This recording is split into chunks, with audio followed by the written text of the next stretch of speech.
L'attentat a meurtri toute une communauté. Le 19 avril dernier, une double explosion dans l'enceinte de cette école Hazara, une minorité chiite d'Afghanistan, a fait 6 morts, dont des enfants. Ghulam Hussaini, le directeur, a lui-même échappé de peu à l'attaque. La première bombe a explosé ici.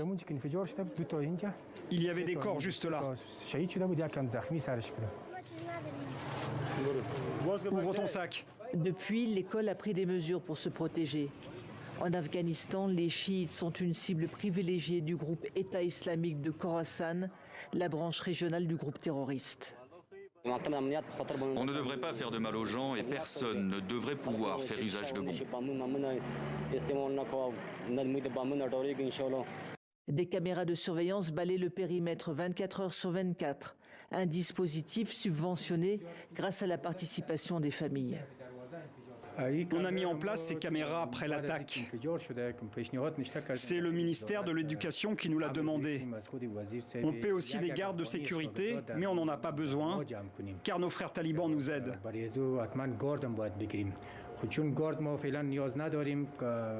Ils ont renforcé la sécurité dans le secteur. À Kaboul, la menace terroriste est bien présente. En mai dernier, 2 attentats contre une mosquée et un minibus transportant des passagers ont fait plusieurs victimes.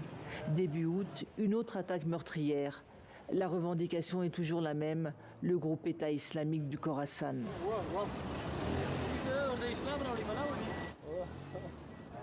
Au quartier général de la police, Khalid Zadran accepte de nous rencontrer. Il est le porte-parole de la police et le passage incontournable des médias. Il avance un bilan en matière de sécurité excellent et une menace terroriste inexistante. Dieu merci, on s'est débarrassé des ennemis qui voulaient détruire l'Afghanistan et faire tomber le gouvernement. Ces cellules ne sont plus actives en Afghanistan. Ce n'était pas le cas avant. Et dans d'autres parties du monde, en Amérique par exemple, ils frappent quand ils veulent.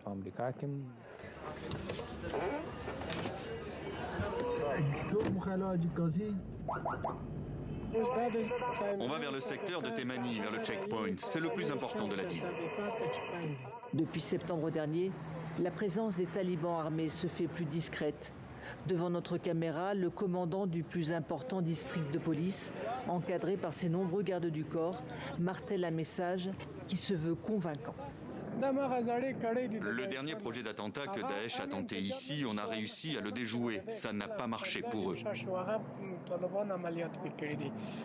Et la dernière explosion qui a eu lieu, ce n'était qu'une bombe artisanale qui n'a pas fait de dégâts. Ce n'est rien.